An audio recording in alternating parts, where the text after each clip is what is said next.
Con su permiso, senadora presidenta. Quienes militamos en el Movimiento Regeneración Nacional, quienes nos forjamos en la revolución de las conciencias que fundara y promoviera a lo largo y ancho de la República Mexicana el licenciado Andrés Manuel López Obrador, estamos ciertos de que quien no conoce su historia está condenado a repetirla.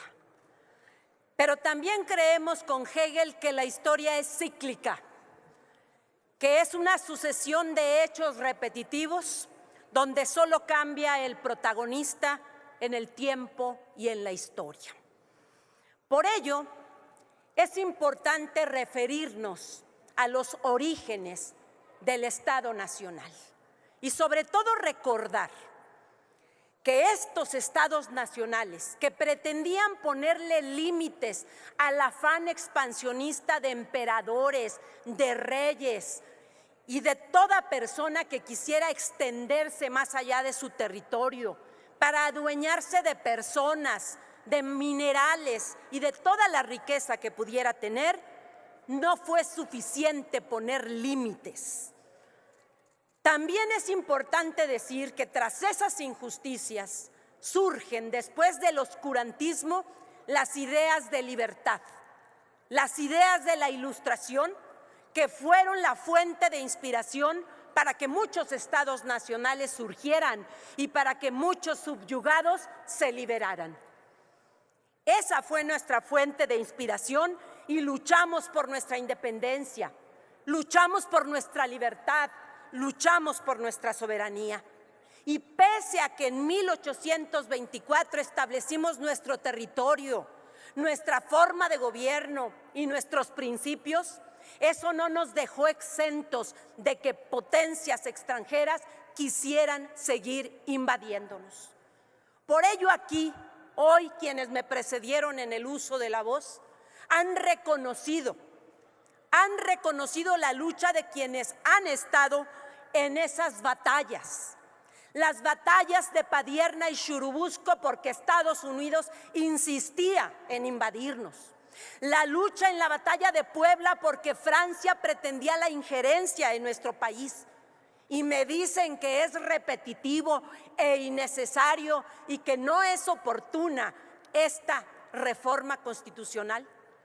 Pero por si eso no fuera poco, los intentos por seguir mostrando este afán de libertad y de dignidad se plasmaron en las doctrinas de Carranza y las doctrinas Estrada, que fueron el origen cuando nos sentamos como sociedad de las naciones a delimitar los principios de la política exterior de este país y que coincidíamos con otras tantas naciones en que éramos iguales y en la ayuda mutua porque teníamos que apoyarnos y no que una nación se aprovechara de otra.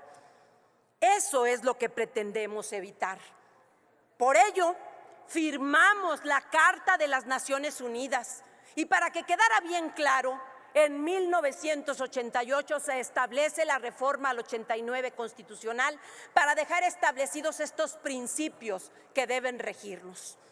Principios de no intervención, proscripción de la fuerza, de ayuda mutua, de cooperación internacional, principio de promoción de los derechos humanos.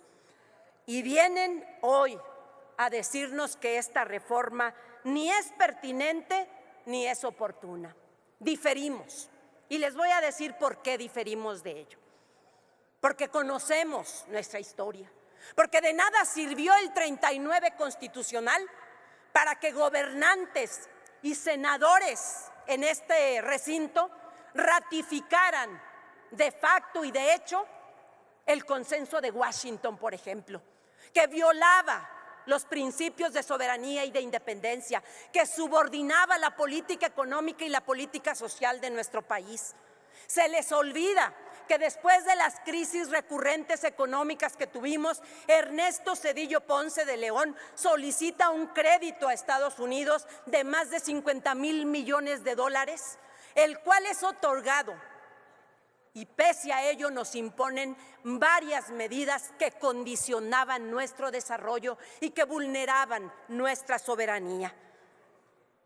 Y después de que se robara la presidencia de la República Felipe Calderón Hinojosa, y en un ánimo de obtener legitimidad de Estados Unidos, aprueba la iniciativa Mérida y permite la intromisión y la injerencia de otros países.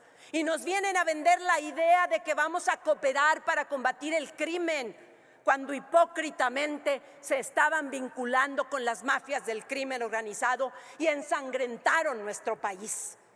Solicitan otro crédito de más de 80,000 millones de dólares y dicen que no le pidió permiso al Congreso de la Unión porque no lo iba a necesitar, decían las letras chiquitas, salvo emergencia nacional.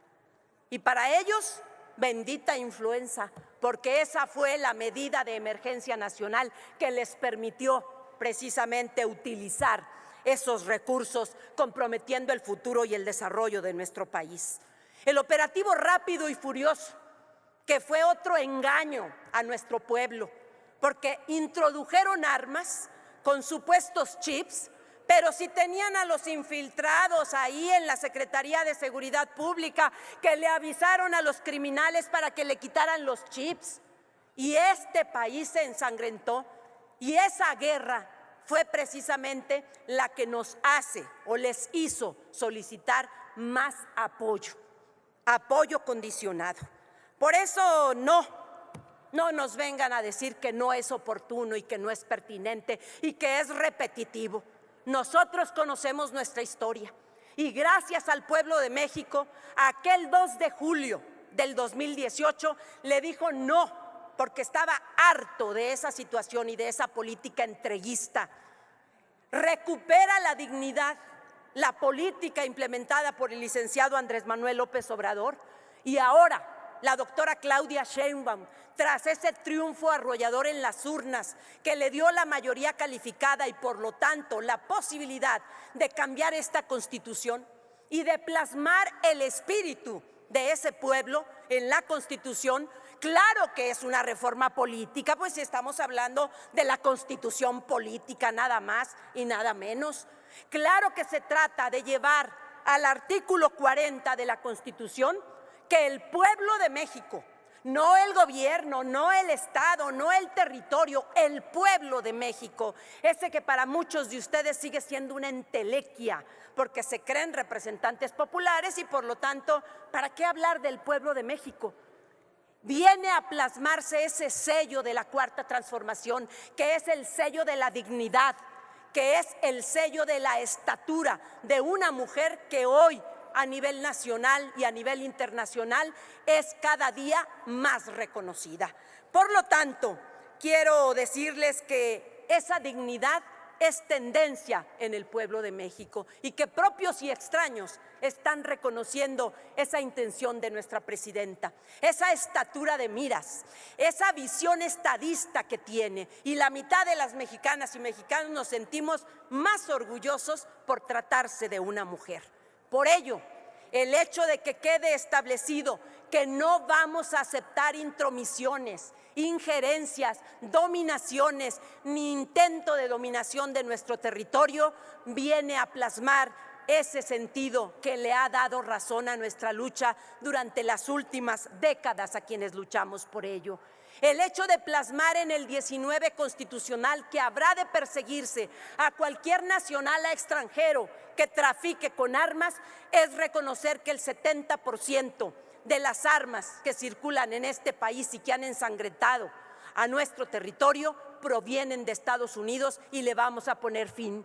Es decirle a Estados Unidos que estamos haciendo lo propio y que esperamos que en su territorio haga lo que le corresponde. Y sobre todo es refrendarle al pueblo de México que estamos aquí de pie, cumpliéndoles precisamente para que se cumpla el anhelo que hemos tenido desde que surgimos como nación. No nos dejaremos dominar. Muchas gracias. Muchas gracias, senadora. Iniciamos ahora.